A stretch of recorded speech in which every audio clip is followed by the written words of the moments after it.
The 5th of May. The castle. The grey of the morning has passed, and the sun is high over the distant horizon, which seems jagged, whether with trees or hills I know not, for it is so far off that big things and little are mixed. I am not sleepy, and, as I am not to be called till I awake, naturally I write till sleep comes. There are many odd things to put down, and, lest who reads them may fancy that I dined too well before I left Bistritz, let me put down my dinner exactly. I dined on what they called robber steak, bits of bacon, onion, and beef, seasoned with red pepper, and strung on sticks and roasted over the fire, in the simple style of the London cat's meat. The wine was golden meadyish, which produces a queer sting on the tongue, which is, however, not disagreeable. I had only a couple of glasses of this, and nothing else.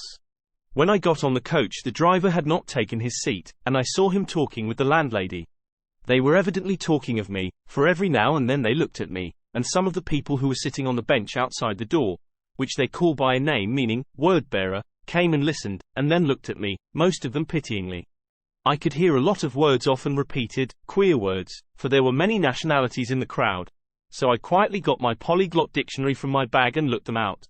I must say they were not cheering to me, for amongst them were Ordog, Satan, Pokal, Hell, Stregoica, Witch, Vrolok, and VL Koslak, both of which mean the same thing.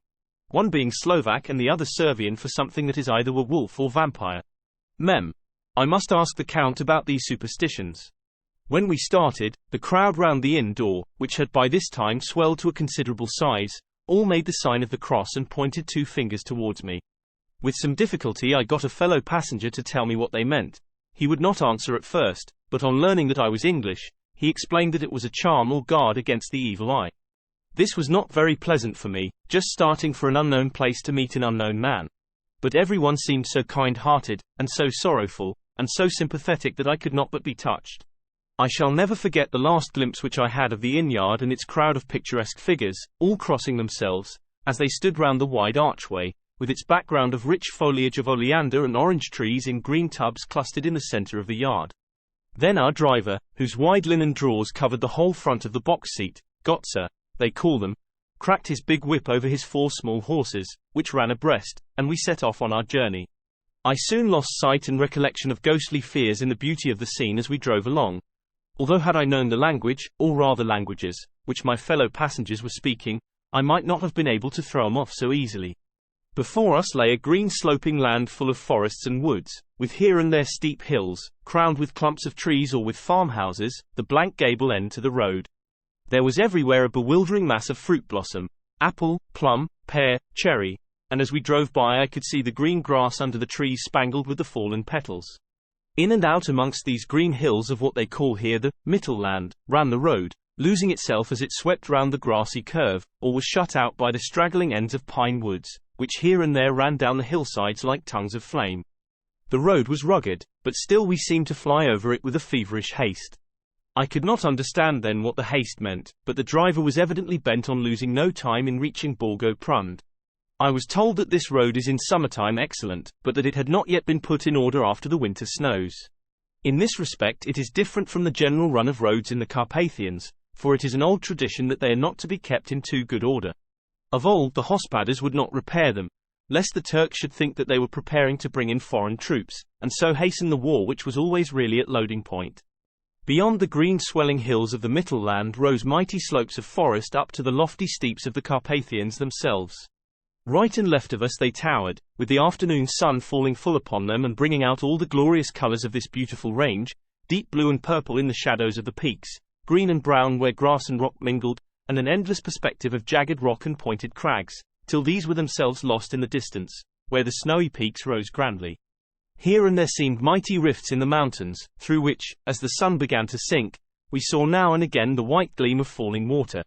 One of my companions touched my arm as we swept round the base of a hill and opened up the lofty, snow-covered peak of a mountain, which seemed, as we wound on our serpentine way, to be right before us. "Look!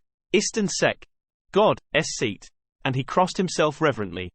As we wound on our endless way, and the sun sank lower and lower behind us, the shadows of the evening began to creep round us. This was emphasized by the fact that the snowy mountain top still held the sunset, and seemed to glow out with a delicate cool pink. Here and there we passed Czechs and Slovaks, all in picturesque attire, but I noticed that goiter was painfully prevalent. By the roadside were many crosses, and as we swept by, my companions all crossed themselves. Here and there was a peasant man or woman kneeling before a shrine, who did not even turn round as we approached, but seemed in the self-surrender of devotion to have neither eyes nor ears for the outer world. There were many things new to me, for instance, hay ricks in the trees, and here and there very beautiful masses of weeping birch, their white stems shining like silver through the delicate green of the leaves. Now and again we passed a letter wagon, the ordinary peasant's cart, with its long, snake-like vertebra, calculated to suit the inequalities of the road.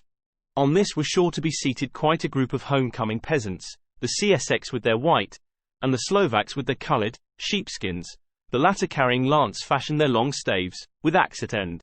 As the evening fell it began to get very cold, and the growing twilight seemed to merge into one dark mistiness, the gloom of the trees, oak, beech, and pine, though in the valleys which ran deep between the spurs of the hills, as we ascended through the pass, the dark firs stood out here and there against the background of late-lying snow. Sometimes, as the road was cut through the pine woods that seemed in the darkness to be closing down upon us, great masses of greyness, which here and there bestrewed the trees, produced a peculiarly weird and solemn effect, which carried on the thoughts and grim fancies engendered earlier in the evening, when the falling sunset threw into strange relief the ghost-like clouds which amongst the Carpathians seemed to wind ceaselessly through the valleys. Sometimes the hills were so steep that, despite our driver's haste, the horses could only go slowly. I wished to get down and walk up them, as we do at home, but the driver would not hear of it. "No, no," he said, "you must not walk here, the dogs are too fierce," and then he added, with what he evidently meant for grim pleasantry, for he looked round to catch the approving smile of the rest, "and you may have enough of such matters before you go to sleep." The only stop he would make was a moment's pause to light his lamps. When it grew dark there seemed to be some excitement amongst the passengers, and they kept speaking to him, one after the other, as though urging him to further speed. He lashed the horses unmercifully with his long whip, and with wild cries of encouragement urged them on to further exertions. Then through the darkness I could see a sort of patch of grey light ahead of us, as though there were a cleft in the hills. The excitement of the passengers grew greater. The crazy coach rocked on its great leather springs, and swayed like a boat tossed on a stormy sea. I had to hold on. The road grew more level, and we appeared to fly along. Then the mountains seemed to come nearer to us on each side and to frown down upon us. We were entering on the Borgo Pass. One by one several of the passengers offered me gifts, which they pressed upon me with an earnestness which would take no denial. These were certainly of an odd and varied kind, but each was given in simple good faith, with a kindly word, and a blessing, and that strange mixture of fear-meaning movements which I had seen outside the hotel at Bistritz, the sign of the cross and the guard against the evil eye. Then, as we flew along, the driver leaned forward, and on each side the passengers, craning over the edge of the coach, peered eagerly into the darkness. It was evident that something very exciting was either happening or expected, but though I asked each passenger, no one would give me the slightest explanation. This state of excitement kept on for some little time, and at last we saw before us the pass opening out on the eastern side. There were dark, rolling clouds overhead, and in the air the heavy, oppressive sense of thunder. It seemed as though the mountain range had separated two atmospheres, and that now we had got into the thunderous one. I was now myself looking out for the conveyance which was to take me to the Count. Each moment I expected to see the glare of lamps through the blackness, but all was dark. The only light was the flickering rays of our own lamps, in which the steam from our hard-driven horses rose in a white cloud. We could see now the sandy road lying white before us, but there was on it no sign of a vehicle. The passengers drew back with a sigh of gladness, which seemed to mock my own disappointment. I was already thinking what I had best do, when the driver, looking at his watch, said to the others something which I could hardly hear. It was spoken so quietly and in so low a tone, I thought it was an hour less than the time.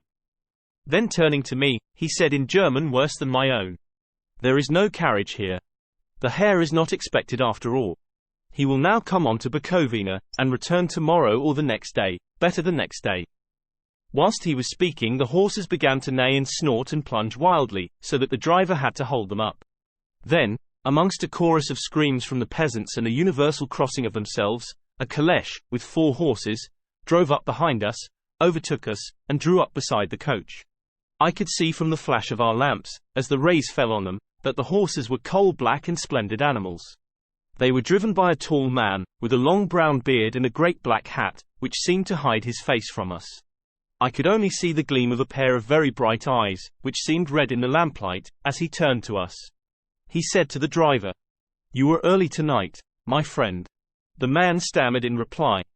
The English hare was in a hurry, to which the stranger replied, "That is why, I suppose, you wished him to go on to Bukovina. You cannot deceive me, my friend. I know too much, and my horses are swift." As he spoke he smiled, and the lamplight fell on a hard-looking mouth, with very red lips and sharp-looking teeth, as white as ivory. One of my companions whispered to another the line from Burger's "Lenore. Den die Toten reiten schnell." For the dead travel fast.